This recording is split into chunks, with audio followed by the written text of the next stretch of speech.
It's my great privilege now to introduce our final speaker, Dr. Annette Bramley, who's the Director and Chief Collaboration Officer at the N8 Research Partnership.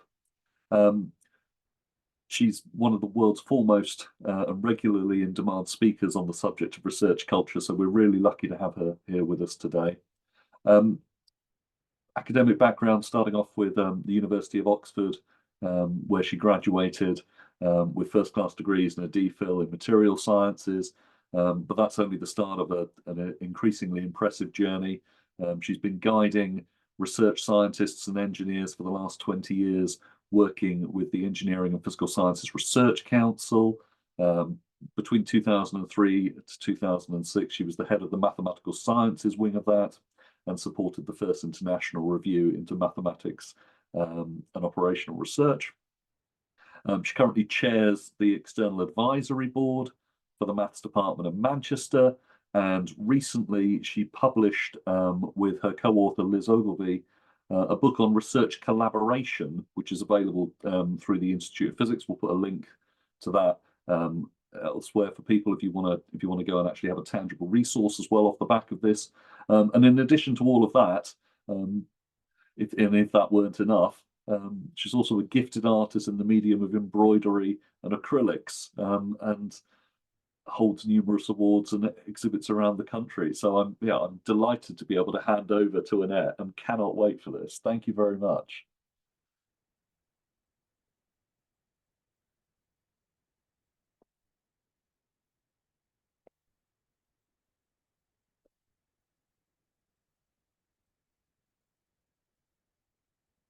Okay, but I cannot clearly work Zoom properly. Right, here we go. Right, screen sharing. Now I can have my slideshow. Right, here we go. Brilliant. Thank you so much, Calvin. It's always really cringy to have someone read your bio out.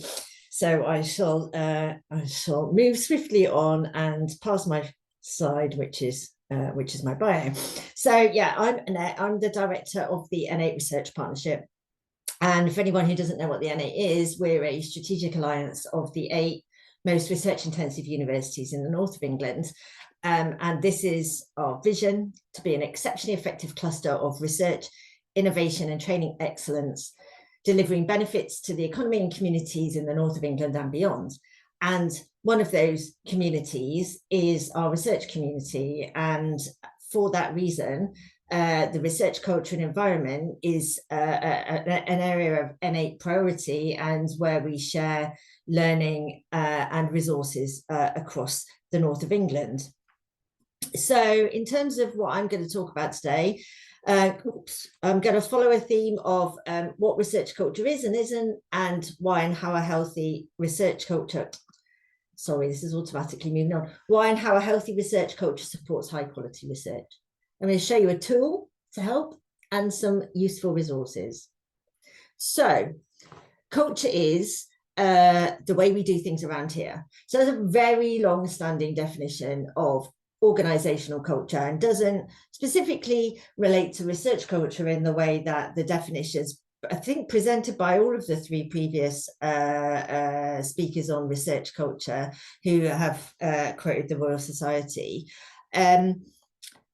One of the kind of things that I like, and this is with thanks to Miles Paget at Glasgow and Kat Davies at Leeds, who've prepared some of these earlier versions of this slide.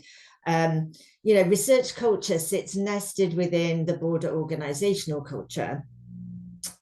So as we've talked about, today, disciplinary norms, workload allocation, psychological safety, lab and office space, things like that fitting in research culture. Then in broader university culture, as kind of Ian said in his role as PVCR, and how that works in between disciplines, but also with other parts of the university that are vital for it to function, like professional services, HR and finance.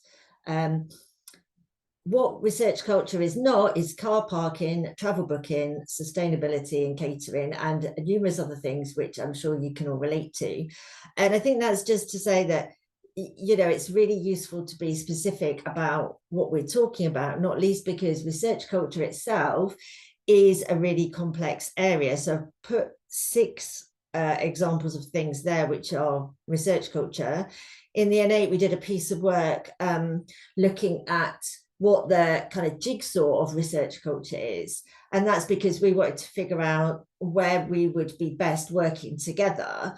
And by going through work of welcome, the Bayes, people and culture strategy and other documents, we kind of came up with some of these, and this helped us decide where we were going to focus. So it's just to say research culture is a big deal. And I think, as the previous speaker said, deciding where you're going to focus your efforts is really important.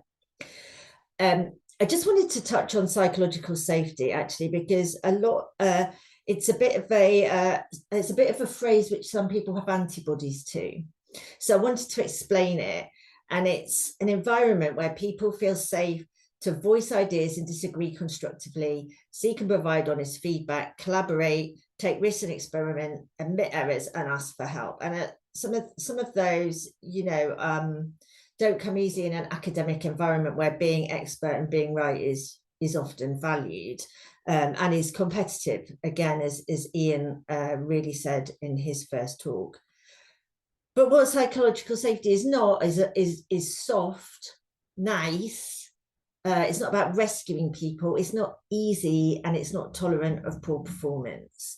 And so I think, it's some people make these assumptions about psychological safety, that it is just being nice to each other, or it is, somehow a feather bed, and it's certainly not. Not if it's done well. And I prefer people to the work of Amy Edmondson, who's the leading researcher in the US on psychological safety, and her work, because that's absolutely the foundation of understanding what psychological safety is and isn't, and why it's so important. So the other thing that people say is, won't changing research culture, or building healthier research culture, reduce excellence? Like, shouldn't we be focusing on the excellence of our research base, and why do we care about research culture anyway? And I want to address this head on, because I think it's a really important challenge, right? And if hand on heart, if we don't do this well, it could, right? So, but those people aren't wrong.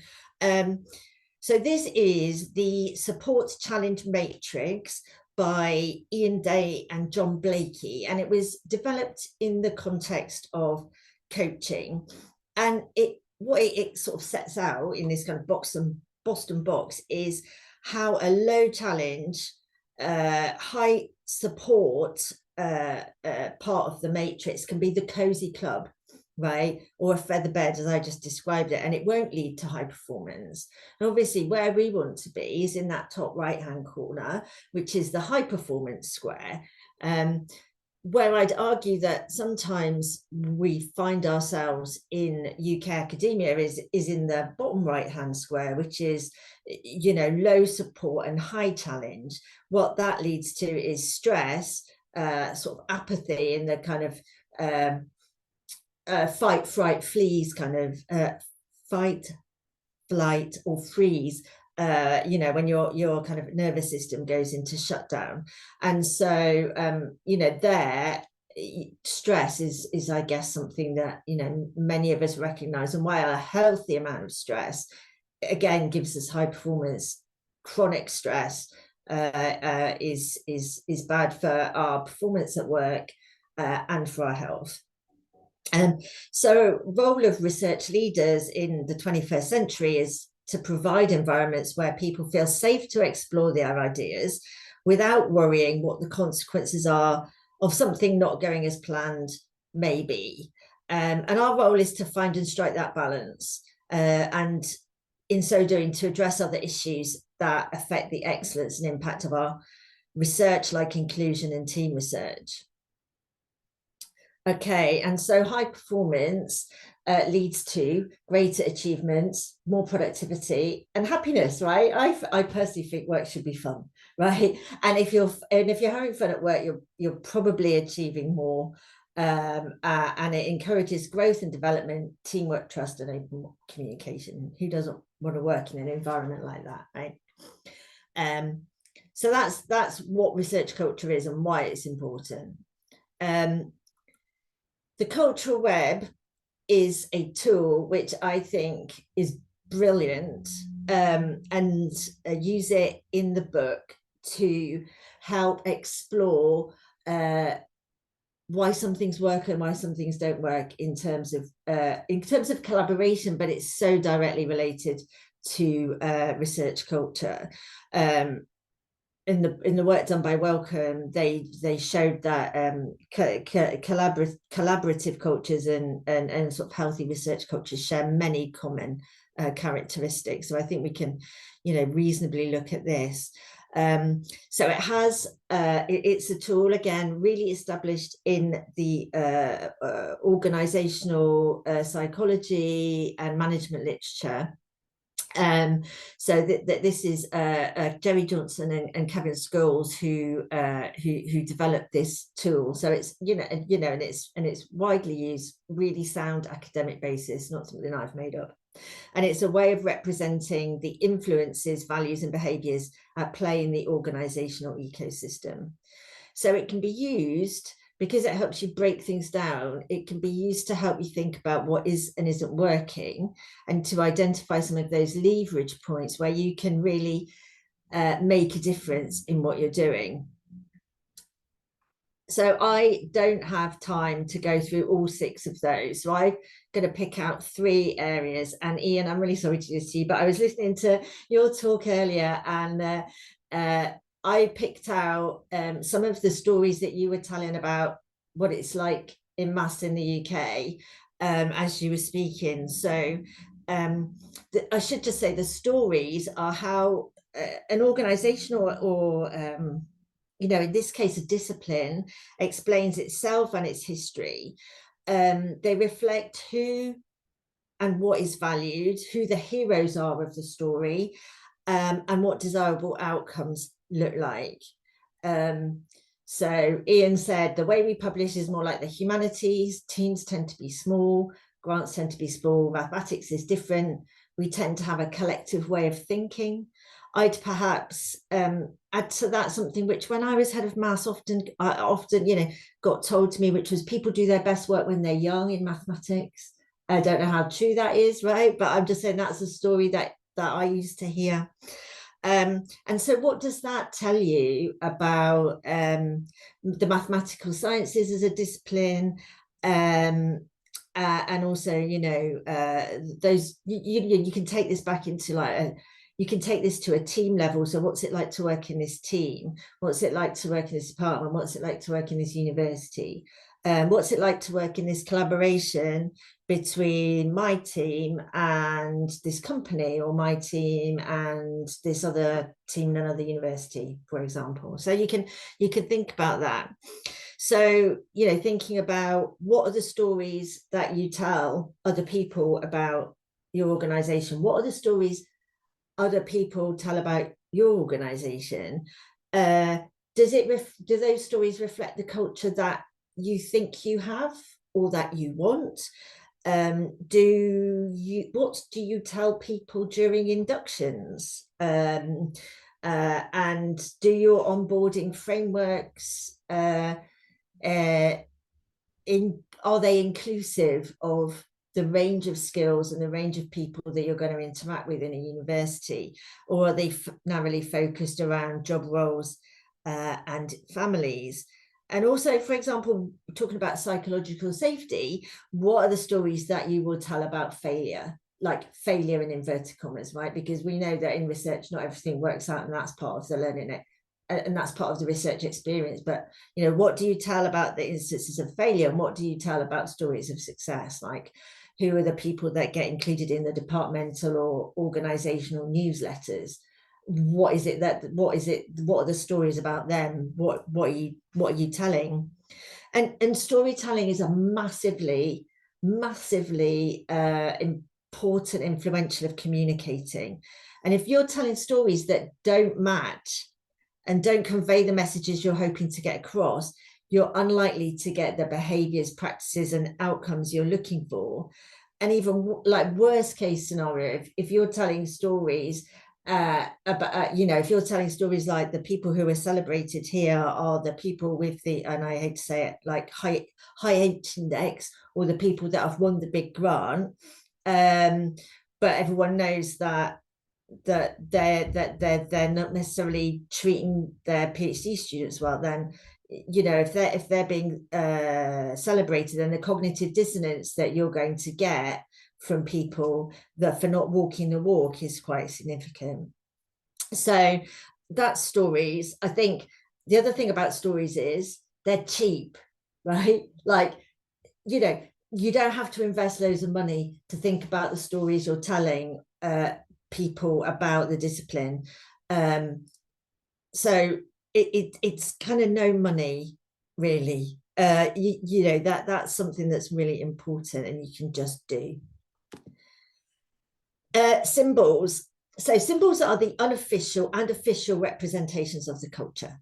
Right, these can include physical symbols like the logos on these t-shirts, and I will talk about this because I just love this story, but I'll just tell you about symbols first. So they're logos, jargon, lanyards, topical, rainbow lanyards. Gosh, who knew that was going to be such a bone of contention? Mugs, lapel pins, or dress codes, and even how spaces are arranged or how offices are allocated. And there's a crucial difference between symbols that are part of an organizational brand that are mandated or imposed, and one that a team embraces for themselves, which bind them together. And so this is the story of UCL Ventura. And you may or may not have heard about UCL Ventura. So the clue is in the name, is a UCL. And in the early days of the COVID-19 pandemic, this team came together to develop the CPAP, the continuous pressure air flow machine, which you can see demonstrated there on the mannequin, which was used in COVID to help keep people out of intensive care. And there's a whole backstory to that, with in the kind of supporting relationships that support the collaboration. But in terms of the symbols, what happened was that the team came together, and they were from UCL and McLaren McLaren, Mercedes, AMG, and London's shutting down, right? And this team of engineers primarily is coming together, and they were left to fend for themselves, right? Which, might be risky, leaving a load of engineers to fend for themselves. They had to get UCL to acquire a Deliveroo account. And they were about 3 days in before they realized they were going to need some fresh clothes. And at that point, they sent one of the team into King's Cross, St Pancras, where there were a few shops still open, to see what they could find. And they sent a postdoc, I think, and much to the team's astonishment, they came back with a load of pajamas with Buenaventura pictures on them, and that was literally all they could find. Right? So you had the team rolling around the centre of deserted London in pink t-shirts, as they told me, looking for all the world like some stag do that had gone horribly wrong.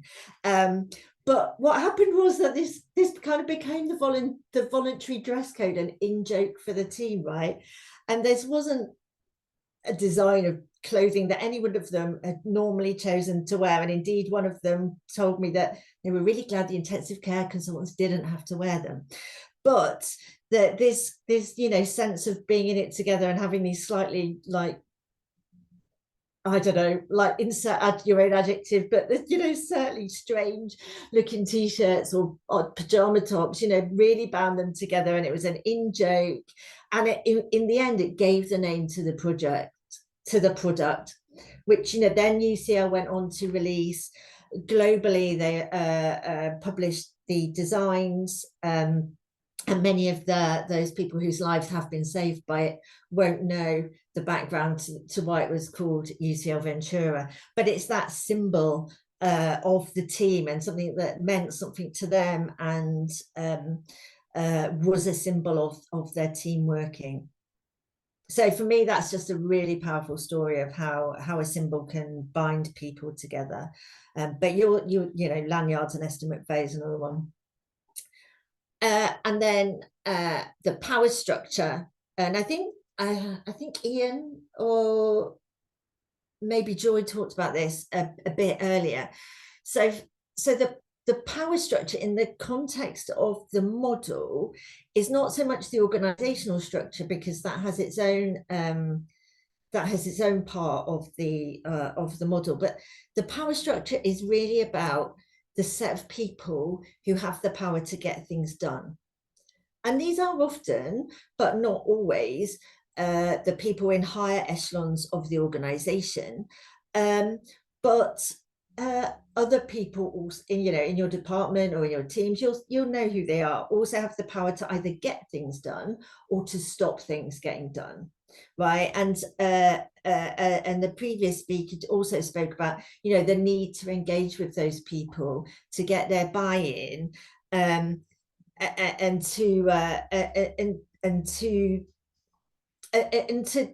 to get their insights as to what might stop them buying in, for example. So I think that it's just worthwhile thinking about the power structures that you have around you, and what's going to support you and what's going to get in your way. So that's the broader model. And in the book, which Calvin so kindly gave a plug for, we unpack the whole model, and we also give some examples with reference to other institutions and other examples of working where you can see where these kind of factors come into play. So please do, go and have a look at that. And I think Bill Lionheart kind of said on LinkedIn about my talk that mathematics, very much is a person-to-person relationship, transmission of knowledge and working together and uncovering knowledge. And I think that's really true. And so there's so much about how can you create a healthy research culture where you are. And for me, we can all look at that. We can all have a look at the cultural web and think about it. But I think there's some questions we can ask ourselves about: do people in this team, this department, feel a sense of belonging, or do they have to kind of squish themselves to fit in? And how do I behave so that others know that they belong? And how can I make it safe for people in this team to bring their whole selves to work? And do we exclude anyone accidentally through our team rituals, routines, or symbols? I didn't say much about rituals, but rituals are the kind of the understood ways of working in a given situation. So your ritual might be, we go to the pub on a Friday afternoon after work with the team, but that might potentially exclude people with caring responsibilities, people who don't drink alcohol. And it's just things like that, really kind of basic things just to think about. Is there anyone that we're excluding accidentally, not on purpose, but and could we change our rituals or routines or symbols to make them more inclusive? Finally, I just wanted to say, I have said NA is this is a priority for us, but we're making a lot of resources available online to the whole UK, and they're disciplinary agnostic. So the communications campaign we ran recently, NH Research Culture, there's case studies, there's tools, there's videos. Do go and look for that, probably easiest on socials. Leeds have a Research Culture Uncovered podcast, which is available, I think, on most of your favorite podcast platforms, where I was on a recent one, but there's loads of brilliant episodes of that. So do go and have a listen to that. And the NA European Research Culture Observatory is also a resource that's available to you. And I should say, of course, research culture is not just something in the UK, right? Research is a global endeavor. Research culture, therefore, has a global aspect to it. And in particular, the Netherlands are in a very similar place to the UK in thinking about research culture, or they call it recognition and rewards. But basically, we're talking about the same thing. So we brought together under the auspices of the NA and the UK Science and Innovation Network, which is part of the Foreign Office, some universities and funders with a group of UK stakeholders and the N8 universities. And so what we have as a result is this part of our website, which is the observatory, and is a forum and repository for sharing learning about organisational change. And again, it's available to everybody. It has literature and resources. It has best practice and case studies. And is a collaboration which we hope to be taking forward in 2024 through a meeting in the Netherlands. So we also, I should also say, we're happy to receive resources to go on here from outside of the NA. We're not about being precious.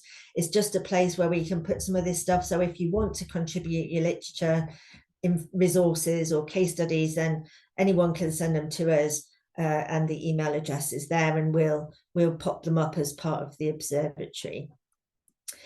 And I should just say, one of the other areas of priority that we've been working on is on established researcher needs. And I'm not going to read this out. We did a workshop, and we're working with the Eastern Art Universities now, thinking about what are the needs for researchers in this career stage, and what are the frameworks that we might adopt on a regional, maybe UK-wide scale, to support researchers in that part of their career pipeline. And this is just the cover of the book. And to say, thank you for listening. Do go and dig the book out. I don't get paid. Disclaimer is, I've been paid to produce the ebook. I don't get paid any more for a number of downloads or if it sells. So I just want as many people can get benefit from the learning that's gone into producing it as possible. And again, it's discipline agnostic. It's published by the Institute of Physics ebook, but I had an English professor, deputy vice chancellor, read it to make sure, and it's suitable for PhD students right the way through to DVCs. I had people at all career stages read it. So fingers crossed you can find something in it which is useful for you. And I will stop there, but I'm really happy to have a conversation or answer questions or anything like that. That's fantastic. Thank you, Annette. That was really informative. We'll give folks a chance to either kind of raise hands or put their questions in the chat. I can see we've got a hand up already. Joy, do you want to come in? Yes, hold on, there we go. Thank you so much, Annette, for such a fantastic talk. It was great. I really like the idea of telling stories and symbols to bind different together. I've got a question that kind of runs through some of the things you were talking about: stress, psychological safety, and the link to COVID as well. So in our department, we've been having a lot of discussions post-COVID, because of the changes that we have in our working environment and culture. So more people are working remotely, flexibly. There's a feeling that is problematic in terms of getting that community together. People are less invested in doing things like coming to seminars. It also seems to have had an impact on our workload as well. I don't know whether that's because people go from meeting to meeting, or, you're just more accessible. And it seems to be, it's quite problematic. And so I have a lot of conversations with staff about this. We haven't really got any, we're trying ideas out and stuff. Do you have any thoughts, perspectives that would be helpful? Gosh, I mean, that's so big. And I think I definitely recognize that. And I also recognize the conversations that get had about the engagement of students and the impact of teaching, impact on teaching, but also the impact on those who are teaching when people don't turn up and things, and things like that. There's a whole piece there.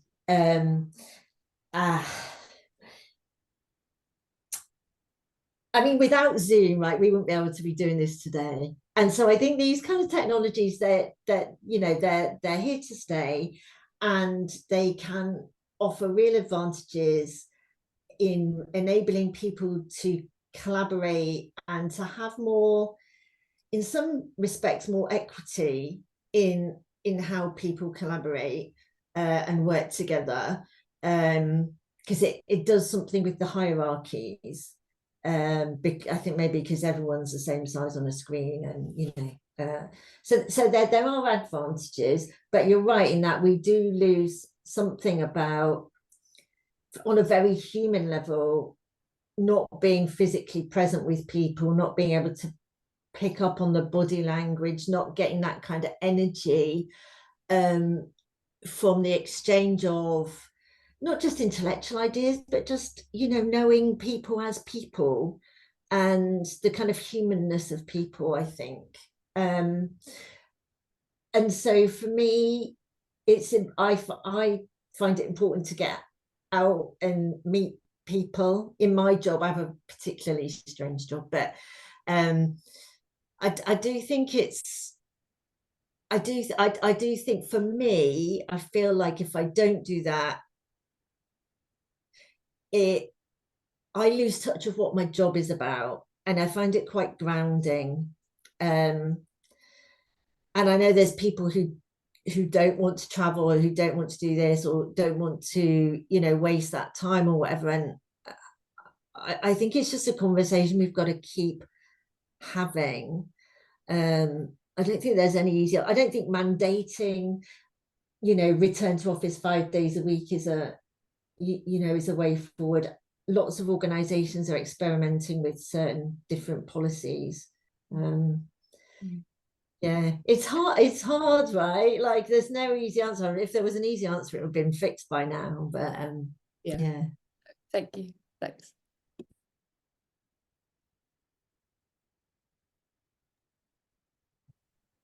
Any more folks?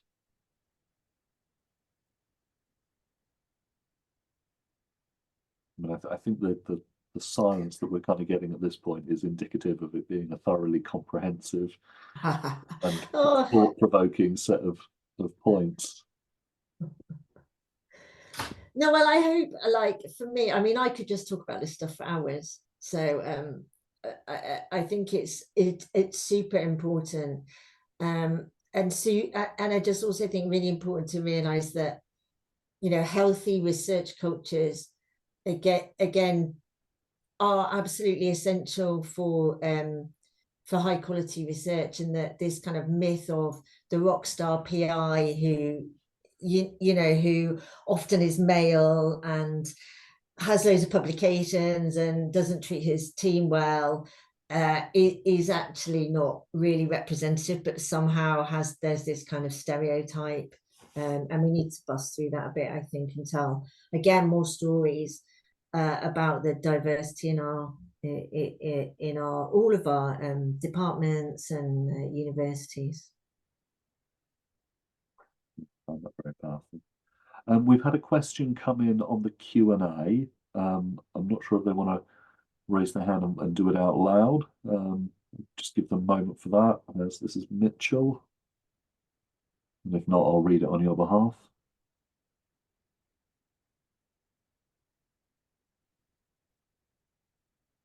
No, that's fine, I'll do it. So how can, thank you very much for confirming that. Thank you, Mitchell.